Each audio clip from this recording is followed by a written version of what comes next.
গত ১৬ জুলাই পুলিশের গুলিতে নিহত হয়েছেন বেগম রোকেয়া বিশ্ববিদ্যালয়ের ছাত্র আবু সাইদ। গুলি লাগার মুহূর্তে রাজপথে দুই হাত প্রসারিত করে দাঁড়িয়ে থাকা আবু সাইদের ছবি গণমাধ্যমে ছড়িয়ে পড়লে দেশজুড়ে মানুষ শেখ হাসিনার স্বৈরশাসনের বিরুদ্ধে রাস্তায় নেমে আসে। এই আন্দোলনই রূপ নেয় ছাত্র জনতার গণ অভ্যুত্থানে।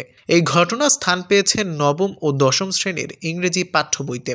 তবে কোটা সংস্কার আন্দোলনে শহীদ আবু সাইদের মৃত্যুর তারিখ নিয়ে নবম ও দশম শ্রেণীর ইংরেজি পাঠ্য বইতে দেয়া হয়েছে ভুল তথ্য। জাতীয় শিক্ষাক্রম ও পাঠ্যপুস্তক বোর্ড প্রণীত নবম দশম শ্রেণীর ইংরেজি পাঠ্য বইতে গ্রাফিতি শিরোনামে একটি অধ্যায়ে বলা হয়েছে ২০১৪ সালের ১৭ জুলাই রংপুরে পুলিশের গুলিতে আবু সাইদ শহীদ হয়েছে। তবে একই শ্রেণীর বাংলা সাহিত্য বইতে আমাদের নতুন গৌরবগাথা শিরোনামে যে অধ্যায় যুক্ত করা হয়েছে সেখানে সঠিক তারিখ ১৬ জুলাই লেখা হয়েছে। এই বিষয়ে এনসিটিবি চেয়ারম্যান অধ্যাপক AKM রিয়াজুল হাসান বলেন, তারা বিষয়টি খতিয়ে দেখবেন এবং বিভ্রান্তি সংশোধন করবেন।